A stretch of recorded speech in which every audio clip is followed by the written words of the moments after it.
우리가 지금까지 계속 말씀을 나눴던 것처럼 예수님께서 이 땅에 오셔서 우리에게 복된 소식을 주셨습니다. 그 복된 소식을 가리켜서 우리는 뭐라고 합니까? 그걸 복음이라고 말합니다. 특히 이 복음을 우리 교회가 속해 있는 것과 같은 순복음 교단에서는 바로 오중 복음이다라고 말씀을 하는데요. 우리 이건 무슨 얘기냐면 인간이 하나님에게 범죄함으로 인해서 5가지 영역에서 절망적인 존재가 됐다는 거예요. 그런데 예수 그리스도께서 이 땅에 오셔서 우리를 그 절망에서 구원해 주심으로 예수 그리스도의 복음은 바로 그 5가지 절망의 공간에서 우리에게 그 놀라운 은혜와 그 회복을 허락하신 5가지의 복음이다 해서 오중 복음이다라고 그렇게 말씀을 나누고 있습니다. 자, 그래서 우리가 그동안 나누었던 게 무엇입니까? 바로 첫 번째는 우리가 하나님의 자녀일 수 없었는데 예수님이 오셔서 우리가 다시 하나님의 자녀로 구원받은 자녀가 된 중생의 복음에 대해서 우리가 함께 말씀을 나누었고요. 그리고 두 번째로 나누었던 건 우리가 범죄함으로 인해 하나님과 끊어진 삶을 살았어요. 그런데 성령 하나님께서 우리가 다시 예수 그리스도로 인해 구원받은 자녀가 되었을 때 성령 하나님께서 우리에게 오셔서 우리와 함께 해주시는 그 성령 충만의 복음을 우리가 받게 됐다라는 것을 두 번째로 말씀을 나누었습니다. 세 번째는 무엇입니까? 우리가 죄로 인하여 하나님과 생명의 근원이 되신 하나님과 끊어짐으로 말미암아 그때부터 인간은 죽음을 향해 나아가는 절망의 존재요, 더 나아가서는 질병과 그런 어떤 고통의 존재가 되었다라는 거예요. 근데 그 모든 질병 속에서 죽음 속에서 우리를 예수 그리스도께서 건져주신 신유의 복음을 우리에게 허락하셨다라는 게 우리가 그동안 살펴봤던 말씀이에요. 자, 오늘은 네 번째로 이제 축복의 복음에 대해서, 자, 그리고 이 재림, 우리가 다음 주에 볼 재림의 복음도 바로 이와 같이 우리의 삶의 모든 절망 속에서 우리를 건져주시는 그 예수 그리스도의 복음에 대해서 우리에게 말씀하고 있음을 우리는 분명히 깨달아 알아야 하는 것입니다. 특히 오늘 우리가 볼 축복의 복음은 죄로 인해서 가난과 저주와 그런 고통의 삶을 살게 된 우리에게 예수 그리스도께서 오셔서 모든 가난과 저주에서 우리를 구원하시고 다시 영적으로 또 삼적으로 부여와 풍요를 약속해 주시겠다라고 하시는 복음임을 우리는 반드시 알아야 하는 것입니다. 오늘 저는 여러분들과 함께 이 축복의 복음을 통하여서 하나님의 말씀의 은혜를 잠시 동안 나누고자 합니다. 자, 우리 먼저 따라해 보겠습니다. 복을 잃어버린 인간. 복을 잃어버린 인간. 자, 그렇습니다. 인간은 죄로 인해 하나님과 단절됐습니다. 그런데 하나님과 그냥 단절된 게 아니라 그 이후로 인간은 어떠한 삶의 만족도 이룰 수 없는, 한마디로 복을 잃어버린 존재가 될 수밖에 없었다는 것입니다. 여러분, 독일의 유명한 철학자 중에요, 쇼펜하우어라고 하는 철학자가 있어요. 근데 이 쇼펜하우어라고 하는 철학자가 그의 저서에서 뭐라고 이야기했냐면 원래 인생은 그 자체가 고통이다. 한마디로 이야기하면 모든 삶은 고통이다 라는 말을 했다는 거예요. 쇼펜하우어가 모든 삶은 고통이다라고 말하는 걸 들어보면 야, 이 사람 너무 비관적으로 생각하는 거 아니야? 너무 부정적으로 생각하는 거 아니야? 아니, 어떻게 모든 삶이 다 고통일 수 있어? 라고 우리가 그렇게 반박하고 싶은 마음이 들 때도 있어요. 근데 또 가만히 보면은 우리가 오늘날 돌아가고 있는 이 사회를 보고 또 우리의 삶을 보면은, 고통스러운 우리 삶을 보면 이 말이 꼭 틀린 말만은 아니겠다 싶은 생각이 우리에게 들 때도 있다라고 하는 거예요. 여러분, 실제 요즘 뉴스라든지 매스컴을 통해서 우리가 계속 들어보는 게 뭡니까? 세상 여기저기에서 막 죽겠다는 얘기를 해요. 고통스럽다는 얘기를 합니다. 특히 우리가 뉴스를 보면은 가장 많이 들리는 단어 중에 하나가 무엇입니까? 바로 자영업자라고 하는 말이 들립니다. 자영업자들이 요즘 위기래요. 자, 그렇습니다. 우리나라는요, 다른 나라에 비해서 자영업자 비율이 굉장히 높은 나라입니다. 여러분, 저 미국만 해도요, 전체 인구 수 중에서 자영업자 비율이 6%밖에 안 돼요. 그리고 우리는 옆에 있는 일본만 하더라도 자영업자들이 8%밖에 안 됩니다. 근데 우리나라는요, 자영업자 비율이 20%가 넘어가요. 자, 즉 이 말은 우리나라는 자영업이 굉장히 사회에 큰 비중을 차지하고 있다는 거예요. 그래서 한때는 우리나라가요, 자영업의 천국이라는 소리까지 들었던 나라가 바로 우리나라였어요. 근데 요즘 그 자영업자들이 무너지고 있다는 것입니다. 코로나 이후부터 시작해서 회복이 되지가 않는다라고 하는 거예요. 우리 교회에서도 자영업을 하시는 분들이 있어요. 근데 이분들 얘기를 들어보면은 너무 힘들다는 거예요. 요즘 정말로 월세 내고 사는 게 너무 바쁘고 그렇게 힘들다는 것입니다. 하루하루에 여러분 통계적으로 다 따져보니까요, 코로나 이후로 하루에 약 250곳에서 300곳이 되는 점포들이 문을 닫고 있다는 거예요. 여러분, 한 달에 250에서 300곳이 아니에요. 하루에 250곳에서 300곳이 문을 닫아버리고 있다는 것입니다. 그리고 이 자영업자들이 전체 자영업자들이 가지고 있는 부채를 다 합치면은요, 이미 1,000조가 넘었다라고 합니다. 여러분, 우리나라 1년 예산이 얼마인지 아십니까? 작년 2024년 한 해를 놓고 봤을 때 우리나라 1년 예산이 656조였습니다. 자, 근데 650조, 우리나라가 1년 동안 쓰는 게 656조인데 이 자영업자, 우리나라의 자영업자들이 짊어지고 있는 부채가, 빚이 얼마라는 거예요? 1,000조가 넘었다는 거예요. 우리나라 1년 예산의 거의 2배 가까이를 빚으로 짊어지고 있다는 것입니다. 그러니까 여기서 죽겠다는 소리가 나오는 거예요. 야, 이제 더 이상 못 살겠다. 야, 이러다가 내가 죽겠다라는 소리가 여기서 나온다는 것입니다. 여러분, 근데 문제는 자영업자들만 고통당하고 있는 게 아니라는 거예요. 우리 사회를 보면 여러 사람들이 또 고통당하고 있습니다. 누가 고통당하고 있을까요? 요즘 가장 그런 사람들 중에 청년들, 특히 청년 실업의 문제가 굉장히 심한 것을 우리가 주변에서 보게 됩니다. 여러분, 제가 1990년대에 대학교를 다녔어요. 근데 그 대학교를 다니던 제가 대학교를 다니던 시절만 해도요. 뉴스만 틀면은 청년 실업이 문제다. 아, 청년들이 취업하기 어렵다. 이런 얘기를 굉장히 많이 했던 시대였습니다. 여러분 근데 제가 통계를 찾아봤어요. 통계를 찾아봤더니요. 1990년대에 대학교를 졸업한 사람들이 취업을 한 경우가 어떻게 되냐면은 약 60에서 70% 정도가 된다고 합니다. 이 말은 쉽게 얘기하면 대학 졸업하면 10명 중에서 6, 7명은 그렇게 직장에 취직을 했다는 거예요. 자, 그때 당시에 그래서 1990년대에는 한 3명 혹은 4명 정도가 취업을 못했어요. 그러니까 이 사람들 보면서 야, 우리나라 취업률 큰일 났는데, 야, 이렇게 취업률이 심각한데, 이렇게 얘기했다는 거예요. 여러분 근데 오늘날에는 수치를 보니까 어떻게 나오는지 아세요? 오늘날에는 이게 곤두박질 쳐졌어요. 그나마 그때는 10명 중에 6명이나 7명이 그렇게 취업을 했잖아요. 오늘날에는 대학교를 졸업한 자들 중에서 10명 중에 3명 혹은 4명만 취업을 해요. 30에서 40% 정도만 취업하는 거예요. 쉽게 얘기하면 대학교를 그 고등학문을 배우고 그렇게 대학교를 졸업을 해도 반 이상은 취업을 못하는 거예요. 취업을 못하는 게 어찌 보면 당연한 시대가 돼버렸어요.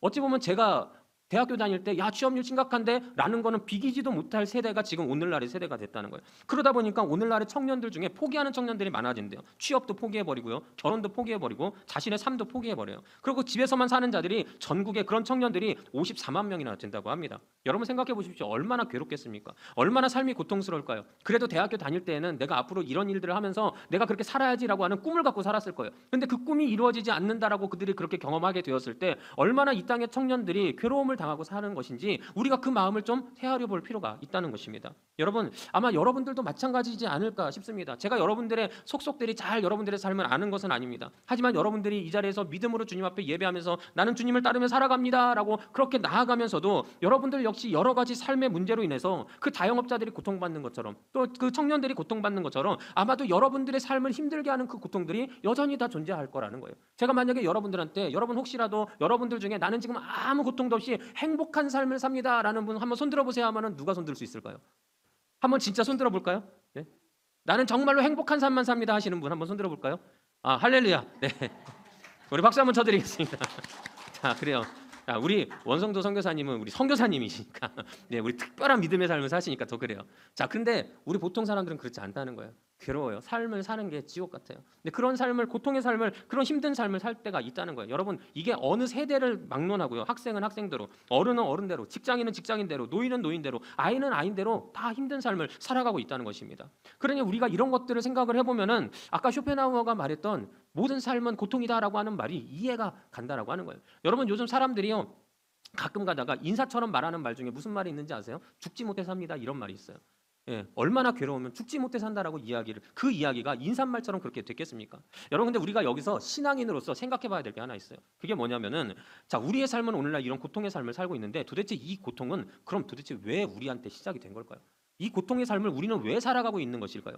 성경은요 그 이유가 바로 우리 죄 때문에 시작됐다라고 그렇게 말씀하시고 있다는 거예요. 여러분 제가 그동안 여러분들과 계속 말씀을 나누었던 것처럼 인간은 하나님 앞에 범죄함으로 인해서 하나님께 벌을 받기 시작했습니다. 자, 근데 문제는 우리가 아담에게 하나님이 어떤 벌을 내리셨는지를 살펴보면은 우리의 고통이 왜 시작됐는지에 대해서 우리가 그 해답을 찾아볼 수 있게 된다는 거예요. 여러분 창세기 3장 17절에 보면 하나님이 아담을 이렇게 벌하십니다. 아담에게 이르되 내가 내 아내의 말을 듣고 내가 내게 먹지 말라 한 나무의 열매를 먹었은즉 땅은 너로 말미암아 저주를 받고 너는 내 평생에 수고하여야 그 소산을 먹으리라. 자, 그렇습니다. 여러분 이게 하나님이 아담의 범죄한 아담을 그 벌하신 내용이에요. 근데 우리는 이 말씀을 보면 아, 아담이 열심히 일해야만 이 땅에서 먹을 수 있겠구나. 그렇게 노력하면서 그렇게 일하면서 살라고 하나님이 주신 거구나. 우리가 그냥 쉽게 생각하고 넘길 수 있어요. 근데 그렇지 않다는 거예요. 오늘 이 말씀을 보면 이 안에 우리가 왜 고통당하며 삶을 살아가는지에 대한 이유가 있다는 거예요. 자, 오늘 이 말씀 속에서 우리가 먼저 주목해 봐야 될 것은 바로 하나님께서 아담에게 땅은 너로 말미암아 저주를 받았다라고 분명히 말씀해 주신다는 거예요. 여러분 우린 땅 하면 어떤 거 생각하나요? 논이나 밭이나 아니면 우리 집이 있는 집터나 우린 이런 거를 땅이라고 생각을 해요. 물론 이런 것이 땅이에요. 자, 근데 오늘 성경 속에서 땅이라고 하는 이 단어의 의미는 이것보다 조금 더 깊은 의미예요. 여기서 말씀하시는 땅이라고 하는 것은 단순히 논이나 밭을 말하는 것이 아니라 내가 두 발로 서서 나를 지탱할 수 있게끔 하는 내 삶의 근간을 이야기하는 거예요. 즉 내가 삶 속에서 편안하게 살 수 있게끔 하는 그 모든 내 삶의 바탕을 가리켜서 땅이라고 한다는 거예요. 근데 오늘 뭐라는 거예요? 하나님께서 네가 범죄하였기 때문에 너의 삶의 근간이 저주를 받을 것이다라고 말씀하여 주셨다는 거예요.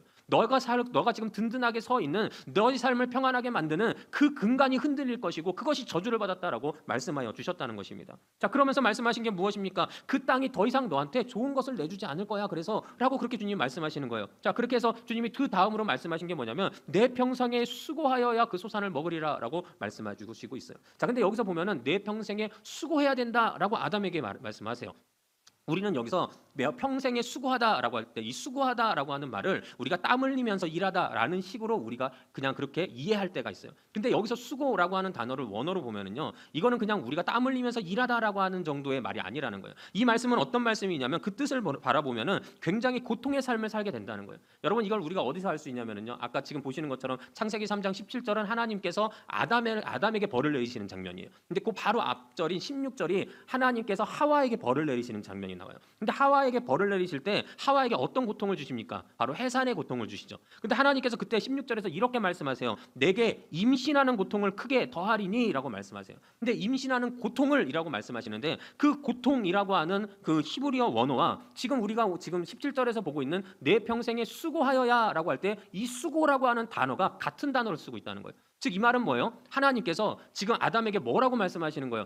네가 범죄한 것 때문에 네가 지금 살고 있는 그 땅의 근간, 너의 삶의 근간이 저주를 받았어. 그래서 그 삶의 근간 속에서 네가 살려면 어떻게 살아야 된다는 거예요? 그냥 수고하며 산다는 게 아니라 고통 중에 살아야지 너는 그나마 살 수 있을 거야 라고 말씀하시는 거예요. 자, 그리고 가장 중요한 말씀을 마지막에 놓고 계세요. 자, 마지막에 뭐라고 하십니까? 그 소산을 먹으리라. 이건 그냥 뭐 거기서 알아서 먹었다는 거 아닙니까? 이게 무슨 중요한 말씀입니까? 라고 생각하실 수 있는데 여러분, 이게 무슨 얘기냐면요, 이거는 그 삶의 고통을 피할 수 없다라고 하는 얘기예요. 다시 말씀드리면 여러분, 우리의 삶에 고통이 다가옵니다. 그럼 가장 좋은 방법이 뭐예요? 피하면 되죠. 고통이 다가오는 것을 보면서 그냥 가만히 있으면 바보예요. 고통이 다가오는 것을 보면은 우리가 살짝 피해서 그 고통이 비껴나게끔 할 수 있다면 그것이 가장 좋은 나이스한 방법이라고 하는 것입니다. 자, 그런데 중요한 것은 그 소산을 먹으리라고 하는 이 말씀은 무엇이냐면 너는 결국에 너의 삶을 흔들고 있는 그 저주받은 땅에서 나는 소산으로 너는 살아가게 될 것이다라는 것을 말씀하시는 거예요. 이 말씀은 다시 말씀드리면 너는 역설적이게도 살려면 이 세상에 붙어 있어야만 될 것이다. 즉 너는 고통을 피하고 싶겠지만 그 고통은 절대로 너에게서 그렇게 너를 도망가도록 내버려 두지 않을 것이다 라고 그렇게 말씀하여 주신 것입니다. 여러분, 그래서 그런지 우리가 쉽게 이렇게 생각할 때가 있어요. 막 직장 다니시는 분들이 갑자기 직장 다니다가 보면은 막 직장이 마음에 안 들어요. 그래서 막 때려치고 싶어요. 근데 때려치고 싶은데 내가 이놈의 직장 때려쳐야지 라고 생각하는데도 정작은 때려치지 못한다는 거예요. 왜 때려치지 못할까요? 때려치지 못하는 이유는 당장 이 직장에서 나에게 주는 월급이 없으면 내 삶에 큰 곤란함이 닥칠 것을 내가 알고 있기 때문에 때려치지를 못하는 거예요. 여러분, 자영업자들도 마찬가지예요. 가게를 오픈했어요. 근데 제가 아까 말씀드린 것처럼 너무 힘들어요. 장사가 안 돼요. 빚은 계속 늘어나요. 그런데도 때려치지 못해요. 이유가 뭘까요? 그나마 이거라도 없으면은 내가 진짜로 내 인생 망한 것 같은 생각이 들기 때문에 그것만이라도 놓지 못하면서 살아가고 있는 거예요. 여러분, 어찌 보면 우리의 삶이 그렇다는 것입니다. 이 세상이 죄악된 세상이에요. 그리고 죄악된 세상으로 인하여 나에게 고통을 줘요. 근데 문제는 내가 이 세상을 놓고 살아서는 내가 살 수가 없다는 거예요. 하나님이 그렇게 만들어 놓으셨다는 거예요. 그러니 우리는 우리의 삶 속에서 늘 이 세상 속에서 살아가면서 그 고통이 계속적으로 우리에게 다가오는 것을 우리는 경험하면서 살아갈 수밖에 없는 그런 존재가 되고 말았다는 것입니다. 이 모든 게 뭐 때문에요? 인간의 죄 때문에 우리에게 고통이 다가오기 시작했고 인간은 이 고통, 세상의 고통에서 벗어날 수 없는 삶을 우리는 살아가게 되었다라고 하는 거예요. 자, 그렇습니다. 여러분 살면서 그토록 괴로웠던 이유가 바로 여기 있다는 거예요. 직장을 다니면서 사업을 하면서 돈을 벌면서 가정을 꾸려 나가면서 계속적으로 고통스러웠던 이유가 바로 이것이라고 오늘 성경은 우리에게 분명히 말씀하시고 있는 것입니다. 인간은 이처럼 세상을 살면서 고통당하는 절망의 존재가 되었다는 거예요. 얼마나 비참합니까, 인간이. 앞으로도 지금까지 내가 고통당하면 앞으로는 좋은 일이 있겠지라고 하는 희망이 있으면 참 좋겠는데 인간은 범죄함으로 인해서 영원한 이 고통의 삶 속에서 살아갈 수밖에 없게 된 거예요. 얼마나 절망스럽고 얼마나 아픈 삶을 살아가야 하는 것일까요? 여러분, 근데 가장 중요한 것은 우리 믿음의 성도들이 바로 이때 분명히 기억해야 되는 것은 바로 이 모든 것을 해결하시러 예수님이 우리에게 오셨다라고 하는 것입니다. 인간은 절망의 존재를 살아갈 수밖에 없는 존재였어요. 하지만 하나님이 그런 우리를 그냥 죽도록 내버려 두실 수가 없었던 거예요. 그래서 복음을 전해주시고자 예수 그리스도를 우리에게 보내주신 것입니다. 그리고 그 예수 그리스도가 우리에게 전해주신 복음으로 인해서 더 이상 내 삶은 고통을 살아가는 삶이 아니라 하나님의 은혜를 살아가는 삶이 되었다라고 하는 거예요. 여러분, 그래서 오늘 우리는 두 번째로 축복의 복음에 대해서 함께 살펴봐야 합니다. 자, 우리 다 같이 한번 따라해 보겠습니다. 축복의 복음. 축복의 복음. 자, 그렇습니다. 금방 계속 말씀드린 것처럼 죄로 인해서 우리는 복을 잃어버렸습니다. 자, 그런데 그대로 살면 반드시 인간은 절대적인 절망의 삶을 살 수밖에 없었지만 그런 우리에게 예수 그리스도께서 오셔서 복음, 특히 이 축복의 복음을 우리에게 전해주심으로 우리를 또한 이 세상 속에서 희망을 갖고 살게 만들어 주셨다는 것입니다. 자, 우리는 예수님께서 이 땅에 오셔서 우리를 구원하셨다라고 하는 이 말을 흔히 그냥 우리가 천국으로 가게 됐다, 하나님이 우리를 지옥으로 가지 않게 하시고 천국 백성이 되게 하셨다라는 식으로만 우리가 이해할 때가 있습니다. 하지만 아까 말씀드린 것처럼 예수님께서 우리에게 오셔서 전해주신 복음은 내 삶의 모든 부분에서 그런 절망의 삶 속에서 나를 해방시키시는 복음인 것을 우리는 반드시 깨달아 알아야 되는 것입니다. 이 그림에서 보는 것처럼 우리의 삶에 아까 말씀드린 것처럼 여러 가지 고통이 다가옵니다. 어떤 사람에게는 질병으로 다가와요. 어떤 사람에게는 죽음이라는 걸로 다가옵니다. 어떤 사람에게는 가난함으로 다가오고요. 어떤 사람에게는 두려움으로 다가옵니다. 마음의 질병, 여러 가지 것들이 우리를 심란하게 하고 우리를 고통 속에서 살게 합니다. 그런데 예수 그리스도께서 오셔서 바로 우리에게 그 모든 질병과 죽음과 가난과 두려움의 세상 고통을 막아주시고 우리를 보호해 주시는 거, 이게 바로 뭐라는 거예요? 이게 바로 복음이라고 하는 거예요. 그래서 우리가 더 이상 질병과 죽음과 가난과 두려움에서 벗어나서 하나님의 희망의 삶을 살 수 있도록 주님이 만들어 주시는 거, 이게 바로 복음이라는 것입니다. 여러분, 이것은 예수 그리스도로 인한 오늘 우리가 보는 축복의 복음도 마찬가지라는 거예요. 죄로 인해서 우리 인간은 어떤 삶을 살았어요? 우리 인간은 세상에서 저주받는 삶을 살게 되었어요. 고통의 삶을 살게 되었어요. 그래서 우리가 부족하게 살게 돼요. 가난과 저주의 그런 사슬 속에서 우리가 살아가게 된다는 것입니다. 그런데 예수 그리스도께서 우리에게 오실 때 그 내 삶에 있었던 모든 가난과 저주를 끊으신다라고 하는 거예요. 그래서 우리에게 무엇을 허락하십니까? 풍요와 그다음 축복의 삶을 허락하신다는 것입니다. 우리는 바로 이 축복의 복음이 오늘 우리에게 임한 것을 반드시 믿어야 된다라고 하는 거예요. 여러분, 그래서 오늘 본문에서도 우리에게 이렇게 말씀하시고 있습니다. 우리 다 같이 한번 읽어보겠습니다. 시작. 우리 주 예수 그리스도의 은혜를 너희가 알거니와 부요하신 이로써 너희를 위하여 가난하게 되심은 그의 가난함으로 말미암아 너희를 부요하게 하려 하심이라. 아멘. 자, 그래요. 여러분, 예수님이 누구십니까? 성경에서 예수님은 곧 그가 하나님이시고 하나님의 아들이세요. 이 세상 모든 만물의 주인이세요. 이 세상 어떤 부자도 감히 비교할 수 없는 그런 최고의 부자가 바로 예수님이셨다는 거. 그 부요함을 갖고 계셨어요. 근데 그 부요하신 예수님께서 우리와 같은 죄인인 인간을 살리시고자 그 부요함을 내려놓으셨다는 거예요. 그리고 스스로 가난하게 되어주셨어요. 근데 오늘 성경 본문에서 우리에게 말씀해 주시는 게 무엇입니까? 예수님이 그렇게 스스로 가난하게 되신 이유가 뭐라는 거예요? 그걸로 인하여 우리를 부요하게 하시기 위해서 우리를 가난하게 하셨다는 거예요. 스스로 가난한 자리로 내려가셨다라고 하는 거예요. 자, 그렇습니다. 바로 이 말씀처럼 바로 예수님은 이와 같이 우리에게 오셔서 삶의 전반적인 영역에서 우리를 부요하게 해주시는 분이라는 사실을 우리는 반드시 기억해야 된다는 거예요. 내 삶의 부족함을 주님은 너무나도 잘 알고 계시다는 것입니다. 주여, 내게 물질이 부족합니다. 주여, 내게 건강이 부족합니다. 주여, 내 삶에 이런 부분이 부족합니다. 우리가 그런 부족함을 주님이 너무나도 잘 알고 계시기에 우리가 주님께 매달려 기도하며 믿음으로 나아갈 때 하나님은 그 모든 가난과 저주를 끊으시고 우리의 삶에 놀라운 부요와 축복을 더하여 주신다라고 하는 것입니다. 여러분, 근데 제가 이렇게 설교를 하면은 아마 여러분들 중에 그런 생각 가지실 분들이 있으실 거예요. 그러면은 예수 믿는 사람들은 다 잘 살아야 되는데, 그렇죠? 예수 믿는 사람들은 다 부자여야 되는데, 적어도 다 부자는 아니더라도 세계에서 1, 2등 하는 부자는 다 예수 믿는 사람이어야 하는데 가만히 보면 그런 것 같지가 않아요. 잘 나가는 사람들 주변에서 보면은 예수 믿는 사람 같지가 않아요. 그리고 실제로 우리의 삶의 주변을 봐도 나는 아반떼 끌고 다니는데 예수 믿지 않는 내 친구는 그랜저 끌고 다녀요. 그럼 속이 아파요, 안 아파요? 속이 아파요, 그렇죠? 네. 제가 목사로 열심히 이렇게 사역하면서 이렇게 사역을 하는데 제 친구가 누가 와가지고 어떤 대기업의 어떤 간부가 돼서 와가지고 야, 너 참 어렵게 사는구나 이런 얘기 들으면 속이 아파요. 그렇죠? 여러분들도 다 마찬가지실 거예요. 그래서 우리는 그런 걸 생각을 하면서 아니, 하나님이 우리에게 축복의 복음을 예수님을 통해서 전해주신다고 하셨는데 축복의 복음을 받은 게 이 모양 이 꼴인가 싶은 생각이 드는 거예요. 그리고 우리는 이런 생각이 들 때마다 도대체 하나님이 성도를 축복하시는 게 맞나? 축복의 복음이라는 게 있는 게 맞나? 라고 우리가 이런 의심을 가질 때가 있다는 것입니다. 여러분, 근데 우리가 그런 생각을 가질 것을 이미 하나님이 다 하셨어요. 그래서 성경에 그거에 대한 정확한 해답을 이미 우리에게 정해주셨어요. 그것이 어디냐면 시편 73편의 말씀입니다.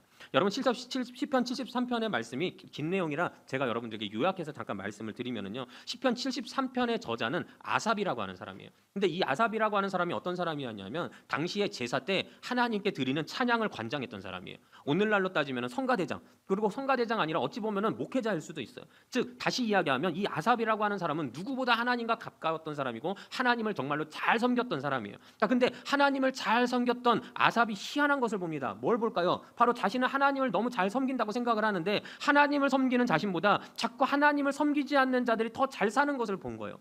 그들을 보니까 그들은 하나님을 섬기지도 않으면서 나보다 더 건강해요. 성경에서 보면 그런 말들이 나와요. 다른 사람들이 고난을 당하는데 그들은 고난을 당하지를 않아요. 그들의 소득은 막 넘쳐나기 시작하고요. 그들은 이 세상에서 평안한 삶을 살고요. 그리고 재물이 날마다 불어나는 삶을 사는 것을 아삽이 봤다는 거예요. 여러분 아까 우리가 이야기한 것처럼 아삽의 속이 뒤집어질까요? 뒤집어지지 않을까요? 뒤집어지기 시작했어요. 그래서 하나님한테 막 따집니다. 하나님 이게 뭐예요 도대체? 아니 하나님 잘 섬기는 내가 잘 돼야지. 왜 하나님도 모르는 저 사람이 더 잘 됩니까? 그래서 성경에서 보면 아삽이 뭐라고까지 하냐면 내 다리가 흔들려서 넘어지겠다 이런 얘기를 해요. 이게 무슨 얘기냐면 속상하다는 거예요. 하나님 나 너무 속상해요. 왜 저 사람들이 잘 되는데요? 막 이런 얘기를 하는 거예요. 근데 그때 하나님께서 아삽에게 뭐라고 말씀을 하시느냐? 그들의 겉모습에 집중하지 말라는 거예요.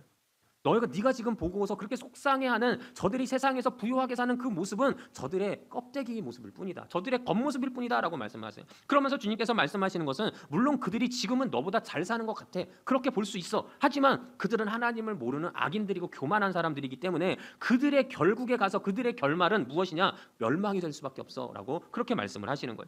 그들이 지금은 나보다 더 부유한 삶을 사는 것 같지만 그 겉모습만 가지고 살아서 결국 그들의 인생이 이 땅에서 끝날 때 그들이 누리던 모든 것들도 다 같이 끝나버리는 거야. 그러니 그 겉모습을 보면서 그들을 부러워하지 마라고 하나님이 말씀해 주시는 거예요. 자, 그렇습니다. 바로 아삽에게 이런 말씀을 해주시고 아삽이 깨닫기 시작을 해요. 뭘 깨달았을까요? 아, 그렇구나. 내가 겉모습에 집중하는 것이 아니라 나의 복을 하나님께서 나에게 주신 복은 단순히 이 땅에서 잘 되는 것뿐만 아니라 이 땅에서도 하나님 나를 보호하셔서 잘 되지만 더 나아가서 나에게 구원을 허락하셔서 저 천국에서까지 그 복이 이어지게 만들어 주시는 게 하나님이 내게 주신 진짜 복이구나 이걸 깨달아요. 그래서 아삽이 마지막인 10편 73편 28절에 이렇게 고백을 합니다. 하나님께 가까이함이 내게 복이라. 내가 주 여호와를 나의 피난처로 삼아 주의 모든 행적을 전파하리이다. 아멘. 자, 그래요. 지금까지 아삽은 왜 속상했어요? 이 땅에서 부요함이 내게 복인 줄 알았어요. 이 땅에서 잘 먹고 잘 사는 게 건강하게 사는 게 내 복인 줄 알았어요. 근데 정작 하나님의 말씀을 들으니까 뭐가 복인 걸 깨닫게 되는 거예요? 하나님과 가까이 하는 게 복인 걸 깨닫게 된 거예요. 그래서 내 삶에 구원이 임해서 내 삶의 복이 이 땅에서 끝나는 게 아니라 저 천국까지 이어지는 그것을 깨닫자 그가 믿음으로 고백하는 게 하나님께 가까이 하는 것 그게 바로 복입니다라고 이와 같이 고백하게 되었다는 것입니다. 여러분 그렇습니다. 세상에서 잘 나가는 사람들 많아요. 예수 믿지 않고도 세상에서 잘 사는 사람들, 부유하게 사는 사람들 얼마든지 있어요. 근데 문제는 뭡니까? 그들의 그 잘 나감, 그들의 그 받아 누리는 그 부유함에는 한 가지 빠진 게 있어요. 뭐가 빠졌습니까? 구원이라는 게 빠져 있다라고 하는 거예요. 때문에 그들은 풍요한 삶을 이 땅에서는 살아가지만 이 세상이 끝나면 결국 자신은 멸망할 것이라는 걸 그들도 안다는 거예요. 그러니 그들은 그 부유함을 갖고 있으면서도 늘 두려움을 갖고 살아갈 수밖에 없다는 겁니다. 여러분 대표적인 사람이 누굽니까? 진시황이 있다는 거예요. 그렇죠? 진시황은 많은 것을 누렸어요. 부강한 나라의 왕이었어요. 많은 것들을 가지고 있었습니다. 소유하고 있었어요. 그런데도 그가 마지막까지 찾아 헤매던 게 뭐였나요? 불로초라는 거예요.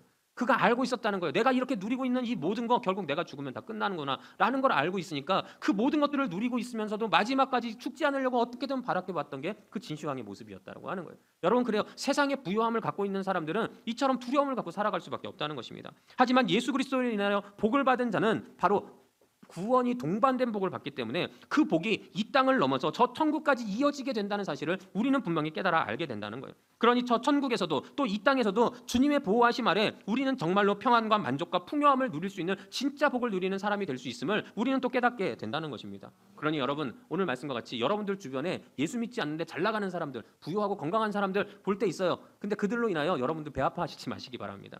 오히려 예수 믿지 않는다는 것 때문에 그게 그들에게는 멸망인 거예요. 우리는 불쌍한 눈으로 봐야 돼요. 차라리 저들이 빨리 예수 믿어가지고 저 하나님이 주신 저 복을 차라리 더 좋은 데 사용해야 되는데 우리는 그런 안타까운 마음으로 기도해 줄 수 있어야 되고 안타까운 마음으로 그들을 위해서 또 그렇게 그들을 주님의 품으로 인도할 수 있어야 된다는 거예요. 그러니 그런 사람들 보면서 배 아파하시지 마시고 그렇게 오직 하나님께서 그들을 주님의 품으로 인도하게끔 우리는 그들에게 주의 복음을 전할 수 있는 믿음의 성도들이 돼야 되는 거예요. 그리고 더 나아가서 하나님께서는 우리에게도 축복의 복음을 주시는데 그 축복이 나에게 가장 맞는 것, 나에게 가장 필요하고 나에게 가장 정확한 복을 하나님은 정확한 때에 나에게 주실 것이다라고 하는 그 분명한 믿음을 우리는 갖고 살아가야 된다는 것입니다. 여러분 그렇습니다. 하나님은 어떤 분이십니까? 분명히 나에게 복을 주시는 분이십니다. 성경을 통해서 보면 하나님은 우리에게 반드시 복을 주시는 분이라고 말씀하시고 있습니다. 그렇습니다. 여러분 하나님은 내 재정에 분명히 복을 주실 것입니다. 믿으십니까? 믿으십니까? 제가 늘 말씀드리지만 우리 교회, 우리 늘본교회 모든 성도님들 다 믿음의 거부들이 되시기를 바랍니다. 하나님이 그 복을 우리에게도 주실 줄 믿습니다. 여러분들의 장막에도 복을 주십니다. 믿으십니까? 그래요. 우리가 지금 장막을 위해 기도하는데 내 장막 속에서 하나님이 더 큰 은혜를 허락하셔서 더 귀한 장막의 복을 허락하실 것입니다. 내 사업과 직장에도 복을 주실 것입니다. 우리의 가정에도 복을 주실 것입니다. 우리 자녀들에게도 복을 주실 것이고요. 우리의 삶에 놀라운 하나님의 그 복을 반드시 허락하실 거라는 것입니다. 여러분 믿으십니까? 그래요. 우리가 이걸 믿으면 이제 우리가 해야 될 게 있어요. 그게 뭘까요? 그렇죠. 기도해야 돼요. 우리가 그걸 믿는다면 기도해야 돼요. 하나님 나에게 복 주실 거 믿습니다. 근데 기도하지 않아요. 이거는 믿는 거예요? 안 믿는 거예요? 안 믿는 거예요. 그래요. 하나님이 나에게 복 주실 것을 믿으면 그때부터 우리는 달라고 기도해야 되는 거예요. 근데 내가 그거를 달라고 기도를 하지 않아요. 그러다 보니 내 삶이 여전히 고통과 절망 속에서 살아가고 있는 우리들의 삶을 발견할 때가 있다는 것입니다. 여러분 우리가 성경을 보면은요 하나님의 본심에 대해서 우리가 볼 때가 있어요. 특히 민수기 6장 24절에서부터 26절 굉장히 유명한 말씀인데요. 이 말씀에서 보면 하나님이 이런 마음을 갖고 계신 것을 우리가 보게 됩니다. 어떤 마음을 갖고 계신가요? 우리 다 같이 한번 읽어보겠습니다. 시작. 여호와는 내게 복을 주시고 너를 지키시기를 원하며 여호와는 그의 얼굴을 내게 비추사 은혜 베푸시기를 원하며 여호와는 그 얼굴을 내게로 향하여 드사 평강 주시기를 원하노라. 아멘. 자, 그래요. 여러분 여기서 보면 반복해서 나오는 단어가 있어요. 그게 뭔가요? 원한다라고 하는 단어예요. 하나님이 원하신대요. 뭘 원하십니까? 내가 하나님이 잘 되는 거, 하나님이 인정받는 거 원하신다는 게 아니에요. 하나님이 뭘 그렇게 원하시냐면은 우리에게 복을 주셔서 우리를 지키시기를 원하신다는 거예요. 우리에게 은혜를 베푸시기를 원하신다는 거예요. 우리에게 평강 주시기를 원하신다는 거예요. 여러분 이게 하나님의 마음이라는 거예요. 여러분 이거는 무슨 얘기예요? 하나님이 이미 우리에게 주실 복을 다 준비해 놓고 계시다는 거예요. 이미 다 준비해 놓고 우리가 구하기만 하면 주시려고 다 계획해 놓으셨다라고 하는 거예요. 문제는 뭐예요? 우리가 구하지 않기 때문에 받지 못한다라고 하는 거예요. 이 말은 무슨 얘기입니까? 기도해야 된다는 거예요. 우리 정말로 기도하는 성도들이 되어야 된다는 것입니다. 우리가 주의 축복을 받기 위해서 우리는 하나님 앞에서 기도하는 성도들이 되어야 된다는 거예요. 그래서 제가 여러분들에게 지난주부터 계속 강조하고 있는 게 뭐예요? 기도의 엔진을 돌려라. 그래요. 우리 늘봉교회는 기도의 엔진을 돌릴 필요가 있습니다. 기도의 엔진을 돌려서 우리 성도들이 다 기도하는 성도들이 되어야 된다는 거예요. 물론 여러분들이 힘드신 거 알아요. 그 시간에 못 나오실 수 있는 그런 시간들에 여러분들이 살고 있고 또 그런 어려움들이 있다는 것도 다 이해되고 압니다. 여러분 하지만 우리가 일주일을 놓고 봤을 때요. 금요 성령 대망회 같은 경우에 많아봐야 2시간이에요. 근데 우리가 하나님 앞에 나아가면서 일주일을 살아가면서 2시간도 하나님 앞에 기도하지 못한다? 여러분 이거는 어찌 보면은 굉장히 위험한 일이라는 거예요. 내가 일주일을 살면서 하나님 앞에 그냥 주일 예배 나온 걸로 나는 이제 일주일 동안은 내 마음대로 살 거야 라고 하는 것은 믿음의 성도로서의 살아갈 삶의 자세가 아니라는 것입니다. 여러분 적어도 우리가 새벽에 나오든지 아니면 매일같이 2시간 동안 주님 앞에 기도하지 못한다면 우리는 정말 일주일 중에 금요 성령 대망회로는 우리가 목숨 걸고 나와서 내 삶의 문제를 해결해 달라고 나에게 그 축복을 허락해 달라고 내 삶의 부요함을 달라고 우리는 하나님 앞에 정말로 기도할 수 있는 믿음의 성도가 되어야 된다는 거예요. 그리고 우리가 이렇게 기도할 수 있는 그 기도의 근거가 어디에 있는 거예요? 하나님의 마음에 있다는 거예요. 하나님이 우리에게 복 주시기를 원하는 마음, 우리에게 평안을 주시고자 원하시는 그 마음이 있기 때문에 그 마음에 근거하여서 그 말씀에 근거하여서 우리는 주님 앞에 달라고 기도할 수 있어야 된다는 것입니다. 바라기는 우리 늘봉교회 모든 성도님들이 그 하나님의 마음을 반드시 마음에 새기시기를 바랍니다. 그래서 주님 앞에 나아가 믿음으로 달라고 주님 앞에 복을 달라고 기도할 수 있는 우리 성도님들 다 되시기를 바랍니다. 앞으로 금요 성령 대망에 나와야 되겠어요? 안 나와야 되겠어요? 나오셔야겠죠. 자, 그래요. 저는 절대 개인하게 따로 불러서 말씀드리지 않습니다. 집사님 왜 안 나오셨어요? 권사님 왜 안 나오셨어요? 성도님 왜 안 나오셨어요? 저는 되게 인격적인 사람이라 그렇게 얘기 안 해요. 하지만 제가 앞으로 나오실 때까지 예배 때마다 얘기를 해야겠구나 라는 생각은 들었습니다. 내가 지금 비록 나올 수 있는 환경이 안 돼요. 그럼 환경을 달라고 기도를 하세요. 내가 금요 성령 대망에 나가서 하나님 나도 간절히 부르짖고 싶어요. 나도 그 복을 받기 위해서 부르짖고 싶어요. 그러니까 내게 그 환경을 열어주세요 하고 자꾸 기도하시라는 거예요. 저도 그렇게 기도할 테니까 여러분들 그렇게 기도하시면서 기도의 자리에 나와 기도의 동력을 받으시고 그렇게 더 나아가 하나님이 주시는 우리에게 주시는 놀라운 복을 받아 누리기에 부족함이 없는 우리 늘봉교회 모든 성도 여러분들이 되시기를 주님의 이름으로 축원합니다. 우리 옆에 사람들에게 이렇게 한번 인사하도록 하겠습니다. 하나님께서 복을 주십니다 하겠습니다. 하나님께서 복을 주십니다. 하나님께서 복을 주십니다. 우리 한 번 더 이렇게 인사하겠습니다. 기도하여 복을 받읍시다 하겠습니다. 기도하여 복을 받읍시다. 기도하여 복을 받읍시다. 자, 그렇습니다. 기도하면 반드시 뭐가 임한다고요? 복이 임합니다. 믿으시기 바랍니다. 믿으시기 바랍니다. 그래요. 반드시 복을 주시는 하나님 믿음으로 열심히 기도하시면서 주님의 축복을 받아 누리기에 부족함이 없는 우리 모든 늘봉교회 성도님들 되시기를 주님의 이름으로 축원합니다.